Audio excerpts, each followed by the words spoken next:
What we do here is go back.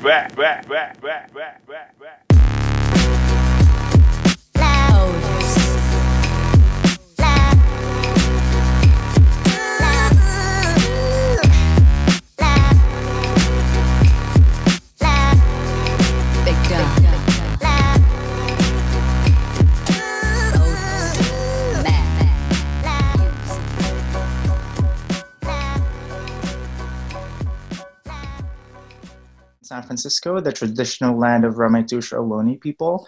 I would like to acknowledge that despite this meeting being held in a virtual space, we are still physically occupying present unoccupied territory of Native peoples. And I encourage everyone to do your own individual research to learn more about the territory you are residing in and take measurable actions to build relationships with members of local Native communities in your region.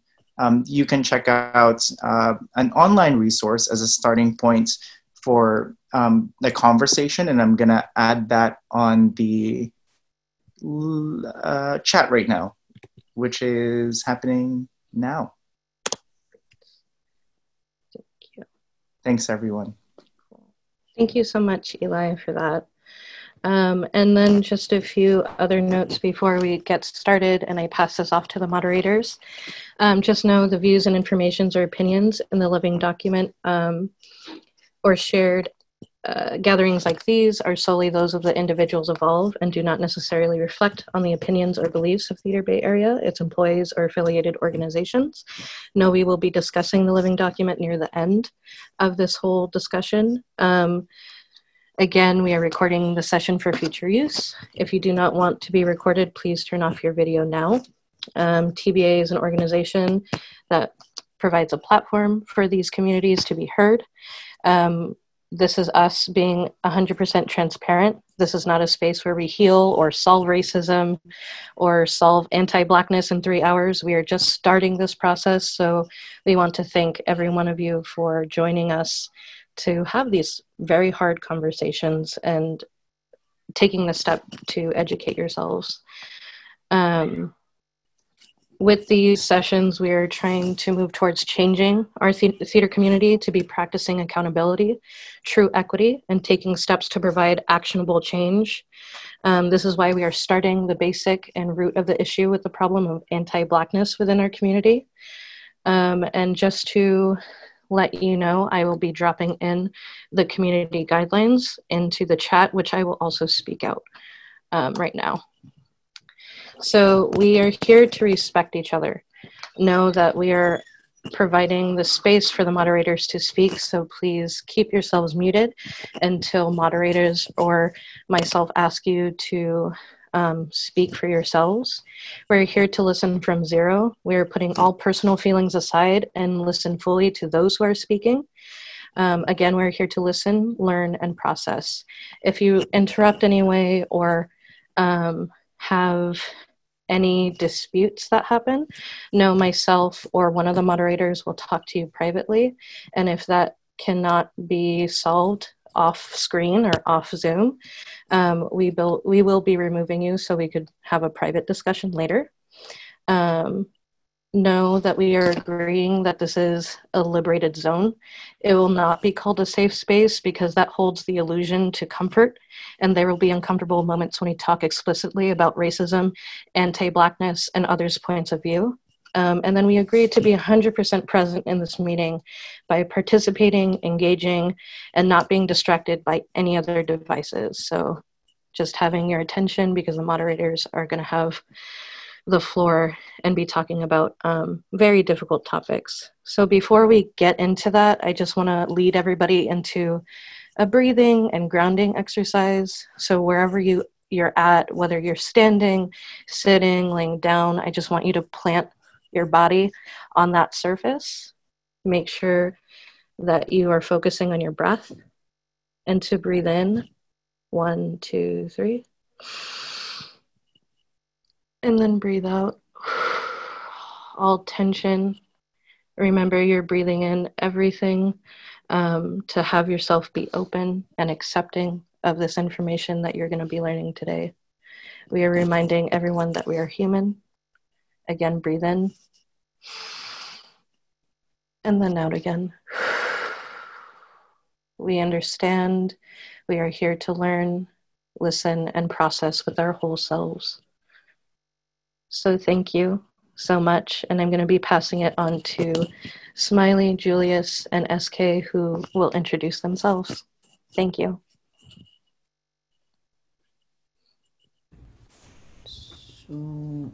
Julius and SK, since I kind of did a pre-show speech, do you want to introduce yourselves really quickly before we move forward?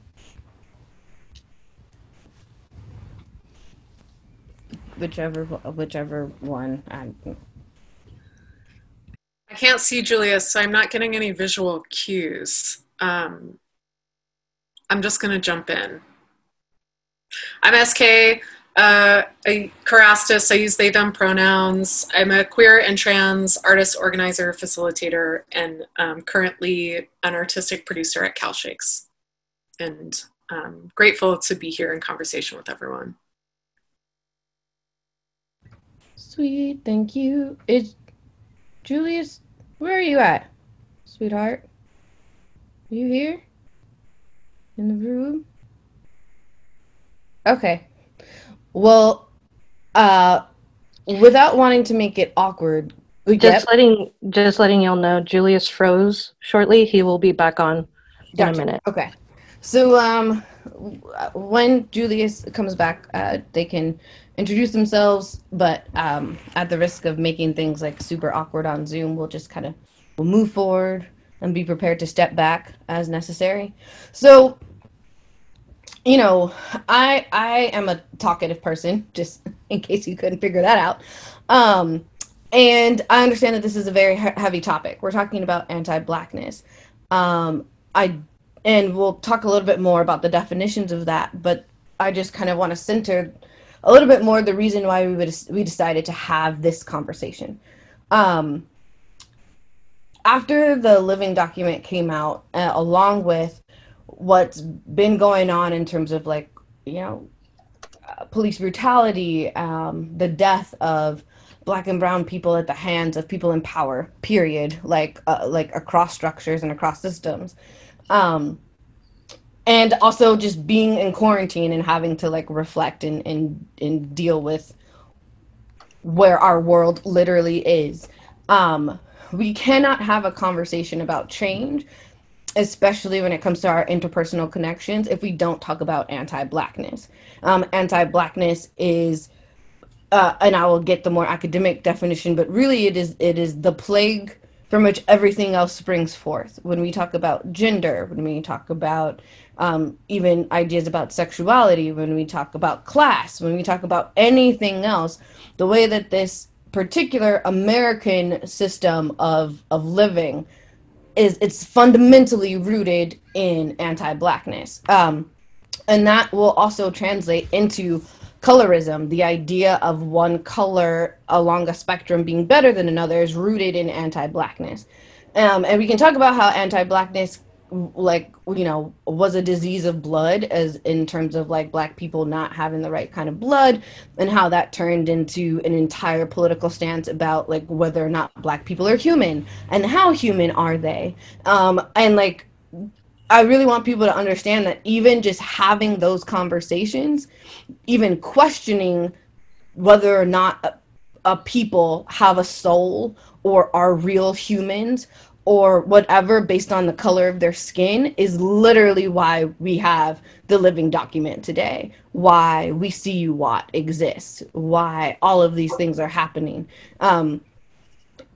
The idea that we can formulate a question about someone's humanity based on their skin color, which is something they cannot change, which is something they did not ask for, right, is what we really need to zone in on, because that's going to help inform people about the way that they deal with not only Black people, but non-Black POC with each other, right? On all those levels. So I just really want to talk, like, you know, the Living document is a huge thing. The world blew up, right? Everybody lost their whole ass mind when it came out, rightfully so.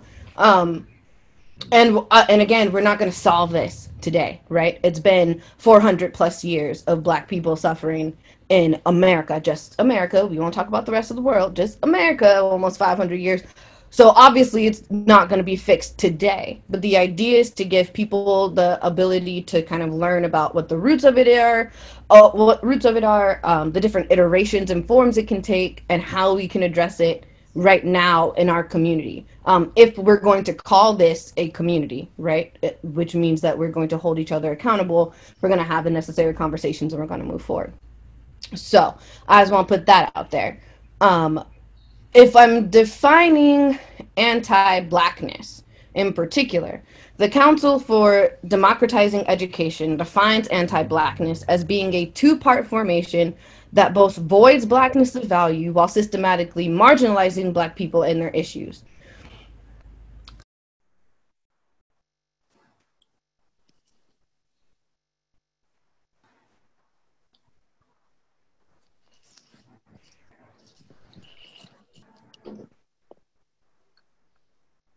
That is grown, whatever. Tell my mama if you want to.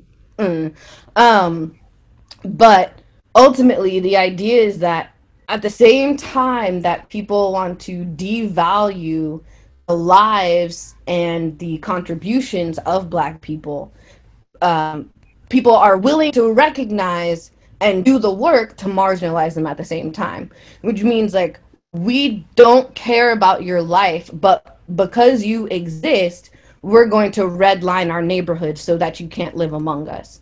It's almost like going like, there are pests in the world, right? There are ants and there are rodents and there are whatever.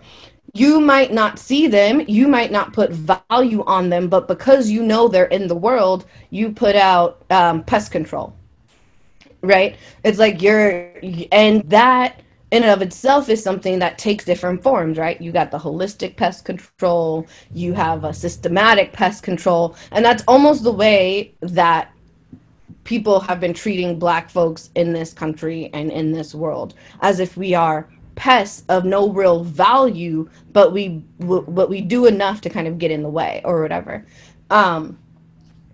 And so that's kind of a breakdown of that. The first form of anti-Blackness is overt racism.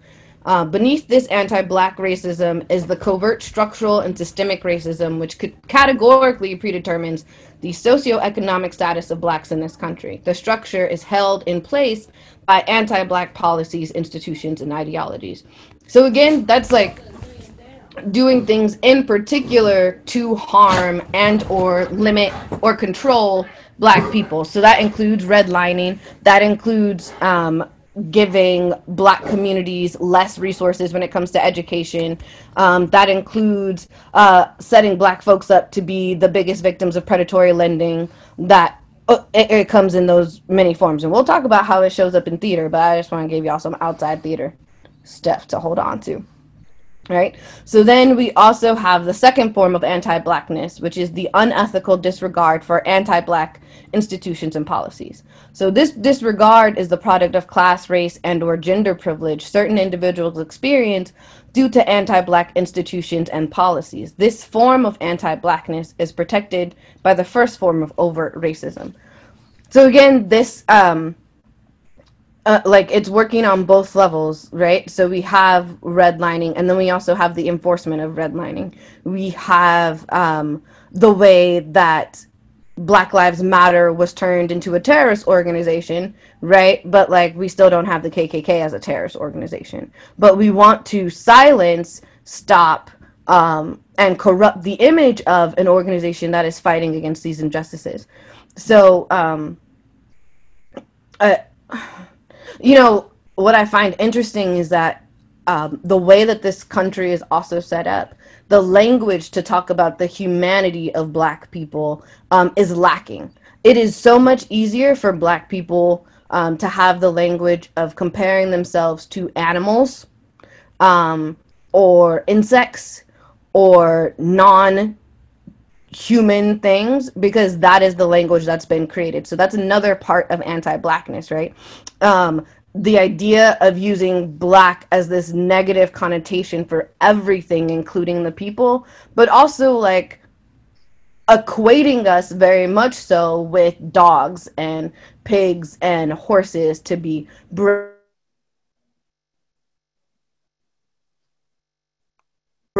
and wow, those, we won't call them that, but those slaves right there, they run real fast. And then you look at how people will devalue the importance of young Black people getting proper education, but have no problem putting them on a track or putting them on a basketball court or, you know, putting them out front for certain things.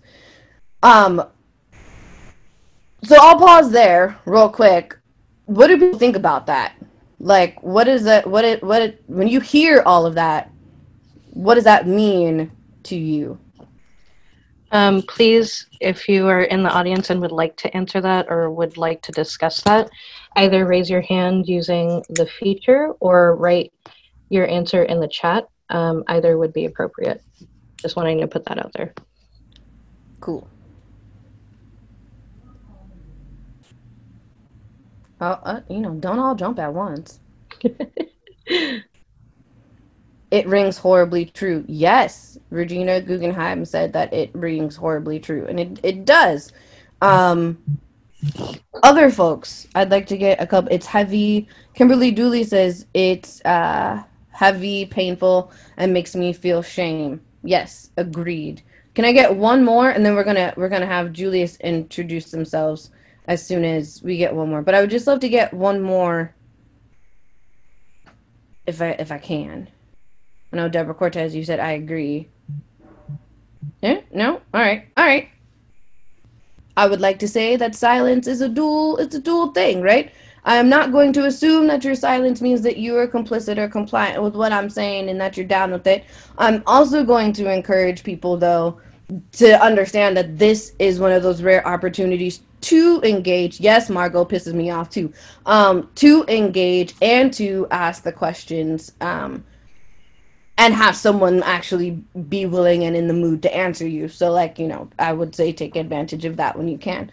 But I do want to switch and let Julius introduce themselves really quickly before we continue. Where, my darling? Are you Hello, there? I'm here. Yes, there we go. I apologize because my network was a little unstable, so I dropped off for a moment. But thank you, Smiley. My name is Julius Rea. My pronouns are he, him. Gosh, I am here to moderate and facilitate and hopefully answer some questions. Like Smiley said, I am a Black person in this moment willing to listen. And that is a lot of work as we've kind of delved into the importance of gauging and also uplifting the emotional work that happens in theater, especially when it goes unpaid, or especially when it comes, for lack of a better word, tethered to the paid work. And I want to uplift and, you know, repeat and amplify the things that Smiley was saying, because as Colin is saying in the chat, and I will repeat Colin's words, you know, it's critical. We do the political education work to understand the roots of anti-Blackness, how it harms the people we love and care about, and how we can take bold action to protect Black lives. Thank you so much. Love you, baby. But I think that especially inside of a theater context, and I've been having these conversations more and more, and I know that a lot of people have been having these conversations, is that, you know, I mean, gosh, it's so hard to not verbalize it, but it's hard to really say that it is white supremacy. And just to say it bluntly and as a matter of fact, because it's ugly and it's gross, as many people have said in the chat, and it's upsetting to even treat it as a fact. It's upsetting to treat white supremacy and anti-Blackness as facts, but unfortunately, they are. And a part of this discussion, once again, is to make these words and these ideas not necessarily commonplace, but to get comfortable with them so that we can explore them and ultimately dismantle them.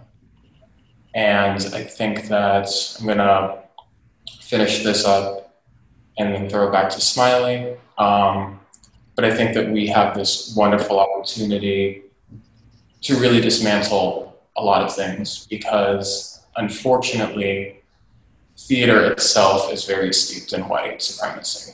You know, how we hold spaces for people, how we structure production schedules, how we create contracts, how we create seasons, and all of these discussions have been flying open over the past few months, and I'm so excited and thrilled to be a part of this discussion, but it's also difficult, as we know. So I want to throw it back to Smiley and just introduce myself, thank you, because I will be moderating or facilitating the panel that we will be having later. So thank you all for joining us, and back to you, Smiley. Yay. Yeah, it's, you know, I just want to say, we're not going to accomplish this tonight, right? The hope is that in this conversation, you can reflect on yourself, right? And be able to go like, okay, if we're thinking about white supremacy and anti-Blackness being in everything, one, what am I doing that could perpetuate it? And two, how do I rectify that, right? Like, those are the things that you're not going to answer today either, but we do want you to start feeling like you can chip away at it. It is ingrained in everything. And I think the reason why so many of us are passionate about talking about it is because I can't be the only person that thought that theater was a really safe place, that it was the one place that I could run to when the rest of the world was on some bullshit, right? Like, I could run to theater, I could be a part of theater, I could create, I could work with people, I could see all types of people, I could meet people, and then being a young person and actually seeing that this nastiness of white supremacy and anti-Blackness was also in the only safe place I had was just like, what? Why? But then also learning about the history. If you look at the history of the world, right, who had access? Like, theater companies talk about access all the time, right? But again, think about who had access to theater. Not who was making it, right? But who had access to it. What theater was highlighted, not what was being made, right? Because Africans, like the African diaspora, is steeped in music and poetry and theater, and so is the Latinx community. All of these communities, Filipino folklore, like all of these people and cultures have theater ingrained in their world, but the only people you hear about are, right, like our Shakespeare friend and our whoever, the only, like, we talk about you know, Aristophanes or whoever, we always talk about the white folks, right? And only if you get to grad school do you actually really find out that anybody else was making theater at the same time or doing that. But then we also have to talk about, right, the idea of who has access to grad school. The fact that I read Ntozake Shange in my master's class but wasn't getting it in high school even, or you know, in undergrad I got to do that, but a lot of people don't get to do that. It's like, that is a problem, right? Because then you have young artists coming up thinking that they don't even exist, that Black playwrights don't exist, that Black directors don't exist, that Black technicians don't exist. They think that Filipino, like, writers and directors and creators don't exist. And it becomes a conversation about representation, but that representation and that need for it is steeped in anti-Blackness and white supremacy, right? Like, that's literally all it comes back to. So I also want to throw it to SK, who can give us a little bit more context about white supremacy. Oh, wait a minute, hold on. We have a question. Can you talk more about how anti-Blackness is the root of sexism, other forms of racism, transphobia, etc.? I can, or Julius can, if Julius feels up for it. I'll begin, but Smiley, please add on to this, because I'll try to keep it short, because there are a few people who are raising their hand and have some other questions. There are different, I guess, theories especially among Black scholars. But I do want to uplift and amplify the article that we posted that talked about racism and talked about anti-Blackness from Dr. Ross from the African American Studies Department of Northwestern. And I think that when we talk about anti-Blackness informing other structures of racism or other structures of otherness, there's a word that she uses that's really true, which is thingification. I think that when, especially inside of American culture, we have a history of labeling and treating Black people as objects. And I think that that is what happens when it kind of gets repeated or when it becomes permissible, I'll say that, to thingify other groups and other bodies. So when we say that anti-Blackness is a root, of course, there are different gender dynamics happening in one realm and different racial dynamics happening in other realms. And then obviously they all cross and mix. And of course, we're not talking just about economic inequity. We're talking about disability, whether it be physical or invisible. So obviously there are a whole bunch of dynamics at play always, and they always inform one another. But once again, when we talk about anti-Blackness, and when we talk about the devaluing of an identity and turning a group of people into an object, and once again, Avi said that it's a little bit like commodification, and in theory it is. But I think that when you understand that it turns a person into a thing, I think it goes a little bit deeper than just commodifying or borrowing or appropriating, but it devalues the entire identity. So I think that when it comes to anti-Blackness being a root for other isms, I always kind of go back to that thingification is so inherent and part of anti-Blackness, and that thingification, that turning a person into an object, and therefore that object can be used, is kind of what at least I understand as being a root.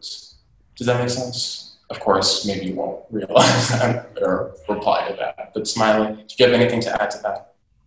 Just that's unfortunately so real. You know, like, it's so deep, y'all. Like, and I think I just want to throw this out here too, because I do want SK to be able to jump in while we're having this conversation. But I think the thing too is this is why your Black colleagues and your Black friends are so tired. Like, just think about if everything you did, every single moment that you were alive, and even your death, right, was always layered and steeped in this. You would be exhausted. And that's what we're seeing right now, right? Especially because living our daily lives, it's kind of easy to compartmentalize and throw things to the side. But now we're in quarantine and we don't have nowhere to go and nowhere to be. And so it's slapping us in the face, you know, and much more present than it ever has been before, which beautifully allows us to have this conversation, right? Because we might not have been able to all get on Zoom and have a conversation and talk about this at any other point. But I just want people to think of, like, again, we're folks who are down to have this conversation, but if your Black colleague or your Black friend is like, please stop asking me questions, it is because this is their life. From the moment that they wake up to the moment that they go to sleep. And honestly, if we want to talk about Black people and rest, and like how Black people do not rest even the same way as our non-Black counterparts, and so even in our supposed rest, we are still dealing with white supremacy and anti-Blackness. Like, it gets you on edge. And so also just holding that, you know, and asking people to have empathy and compassion for that. It's like, definitely want to make this change with y'all, and we want to do it together, but like, not like, we just watched, when we watch George Floyd or we talk about Breonna Taylor, it is within this entire context. It's not just an act that happened. It's not just a murder that happened in public, right? And it's not even just a murder of an unarmed person, an unarmed Black person by white cops, right? It is more than that. It is this reliving of centuries of that being the norm and it being okay, and being told that somehow we're at fault for it, or we did it, or we asked for it, when all we did was be born, right? And get brought here. Okay, and we could talk about that at some point too. We got brought here. And so just keeping that in mind too, that that this is why your folks are tired and waning. Yes, you know what, Jordan B, I'm sorry, SK, I know I keep saying your name, but like, there's just also this one, you know what, yes, Jordan B, we can acknowledge the access even within the space itself, and the lack of visible and non-visible Black faces is proof that we are tired. Not only that we are tired, but that goes back to the idea of just access and safety and how we feel. Like, we're in the middle of a process, y'all. We're in the middle of a very long, deep process. But you can't be half committed to it. You can't be partially committed to this process, is like another thing. Like, I was scrolling through, and I love seeing the people that I love seeing that there are so many white people in the space. What I also want to see is all of y'all doing the work at the same time. You know what I'm saying? Like, showing up to the Zoom meeting is hella cool. Thanks for registering. You know what I mean? Great. We get to hold you hostage for 3 hours. Sweet. But at the same time, like, while you showed up, understand that for every one of you, there is a Black person in this community that is not here. One, because they didn't feel like this was going to be a place where they could actively come, which is why they have the panelists, but also because, like, we are still doing this in the context of a document in which people were very hurt. And I'm not saying that no one here was hurt. I'm just saying that there were a lot of Black folks who were very devastated and hurt and took a very, very risky move of speaking out about what's been happening to them. And now they're trying to figure out how to be in a space safely with their non-Black colleagues. That's also for real. And this isn't the moment for you to text your Black friend to be like, I'm here for you, because they don't want that either. I just want to put that out there. This is not the moment for that. But this is just to understand that this conversation, while it happens among us, and that's cool, you need to be in conversations with more Black people, because you need to get that full spectrum of whatever, and Black folks need to feel like they can actually have these conversations with you, which means that you also need to be showing that you are making a conscious effort to push yourself forward in dismantling your own anti-Blackness. You feel me? Because I don't really want to talk to you if you're on some bullshit, like, and you would feel like that about anything else. So that's where we're at. What should we say to our Black friends right now? You know what? I'm learning. I'm researching. I am, yep, we sure do have a bio break soon. I would love to, when you're ready, have a conversation. Things that put the ball in their court, where you are not demanding their time and labor, but you are asking and also willing to be told no. And you being told no doesn't stop you from continuing to do your work. That's it. Like, that's what I want to hear. That's what I want to know. That's what I want to see. And And because I think right now people are afraid of the performativity of friendship and care. It's real easy to send a text message. You know what I'm saying? That's real easy. It's so easy to send a Facebook message, but like, what else am I seeing from you as a person? Not on your Facebook page, because you could put all types of stuff on your Facebook page and be fucked up on the inside. Okay. But like, what am I seeing from you as a person outside to do for me to feel safe enough to engage in conversation with you? That's where we're at. Right. Jean. God damn it. Okay. Jean, you go, then SK will go, then we'll all pee, and then we have panelists of Black people who are going to talk to you about shit, and I'm going to stop talking, and then we're going to keep doing stuff. I just want to say thank you for keeping it real, Ashley. Jean also has a good moment. I'm sorry for perpetuating white supremacy. Yeah, I want to hear that. Don't text it to me either. You can send me a voice message if you don't want to call me, but I want to hear it. Anyways. Jean, you had something? Well, yeah, I just wanted to say that, you know, for having seen the experience of living here in the Bay Area for about since high school, and to having been constantly have doors been closed on me was kind of debilitating in a way.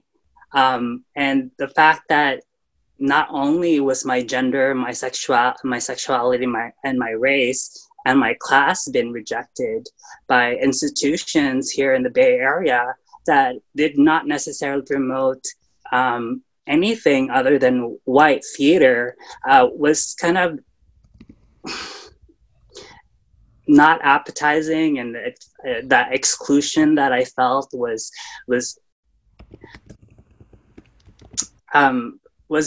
very grave. Anyways, and I wanted to talk about how not only is white supremacy in our theaters, but it's also in our religious and in our school systems, that they perpetuate this information of being superior, and that's why we see a lot of people with unconscious bias, because they don't necessarily know that they're perpetuating it. And I've seen it in my school. I've seen it, you know, before I graduated, I even said to my school, why was I being taught about all this racism in the theater, and that it exists when we are not producing stuff that combats that. Anyways. Yeah, thank you. Yes. So before SK talks, when we go pee, right? Because this is something you could think about on the toilet too. I'm gonna come back and I'm gonna ask you about it. Don't think I won't. I'll remember, okay? But I think that is something that's important to think about. Conversation is only one part of the process.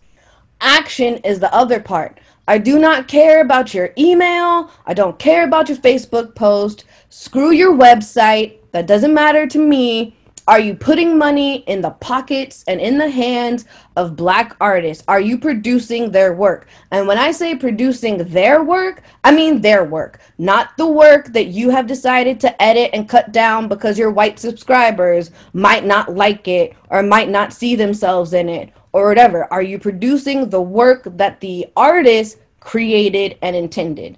Because telling me that you're down to produce my show and then telling me I have to remove all the Blackness from it is like, that's the opposite. That is literally perpetuating white supremacy. That is anti-Black to its core. That is telling me that you're fine taking a picture of me, okay, for some grant money.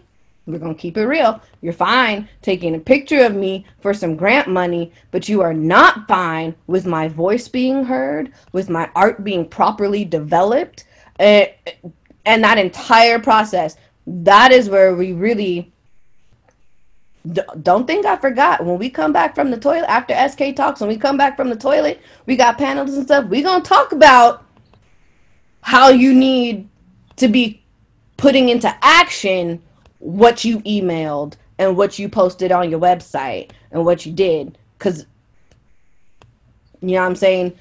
Your true apology and the I know you're true in changed behavior. Not just changed language, but changed behavior. Okay, SK, let's do that. Let's do it. Oh, thanks, Smiley. I just want to, take a moment to honor all the work that Julius and Smiley are doing right now in this moment. Like, this is so much labor. And if anyone on this call is, like, not listening, like, wake up. You know, like, this is a gift, actually, and that they're offering. So just like want to name that. You know, just riffing off of that one thing, I've got a couple things to say and then we'll do the next thing and go to the break. But, you know, it makes me think, I watched Michaela Cole's like Edinburgh speech or whatever, right? She's the writer and creator of I May Destroy You, also Chewing Gum.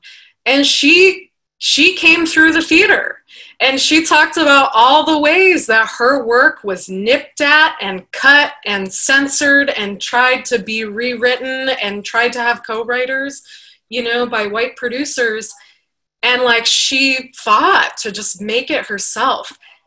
And that shit is flying, right? We have like a Black femme woman, like, writing this really hilarious, nuanced series about rape culture. Like, there isn't anything more dynamic like on TV right now, right? So I'll just say, like, there are not a lot of opportunities for artists of color, and specifically Black artists, to just fucking fly, to be given the resources to have complete control over their artwork. Like, we don't even know it's possible, right? Like, just saying that, like, we've like barely touched it. Like, doing this work is like an investment in future visioning and like collective liberation for everyone. So I'm just gonna say that. And then real quick, this resource that we gave you, the characteristics of white supremacy culture, this is key for folks in like white-led organizations. Like, this is your roadmap. It has like the characteristics listed out as well as the antidotes, right? Like, here is your process to be working with. And I really encourage like all sort of white theater professionals on this call to like take this document and use it. A couple things I want to lift up are, they say in the beginning how, you know, these characteristics are unconsciously used as the norms and standards, which make it difficult, if not impossible, to open the door to other cultural norms and standards. As a result, many of our organizations, while saying we want to be multicultural, really only allow other people and cultures to come in if they adapt or conform to already existing cultural norms. So, you know, on the last call that we had, like a month and a half ago, like, I remember there was a comment about, you know, assuming, like, oh, I assume people would just come to me if something was wrong, or like, I don't know, you know, I had no idea this was happening. Like, we do this kind of work, but as white people, especially white leadership, like, we need to assume that the context is racist, because that is the context that we have been like, you know, conditioned in. And our work is to constantly assume that that is the case and proactively work to undo it. You know, there's also this sentiment, like, we cannot assume any trust from people of color, specifically Black people, you know, because of the historical context, right? That doesn't have to do with someone's like inherent worth as a person because they're white. It has to do with like our terribly violent legacy in this country and the way it like impacts Black people daily. So I just wanted to say that. Two things, right? The living document, you've got all these people wrestling with what to do now. You know, we've been made aware that we've caused harm. And I think a lot of folks are kind of like sidestepping, right, the sort of steps of taking accountability and like really what even is accountability, I just want to offer that Mia Mingus is giving a webinar like for free. One of the most sort of skilled transformative justice and disability justice activists in the country is giving a introduction to accountability. Anyone is welcome. I think our cap is like really high. I just put the link in the side here. Yeah, that's what I want to say. And then should I say the fundraising thing now or should I say it later, just to my fellow? Sure. Later? Yeah. Okay. Yeah. Thank you. I appreciate everyone. Cool. So thank you so much for that first part. Now we are going to be continuing questions and answers later. But right now we want to take a quick bio break. So if you guys need to get water or go to the bathroom, we'll be back in 5 minutes. So be back here by like 5:33. And I'll see you then.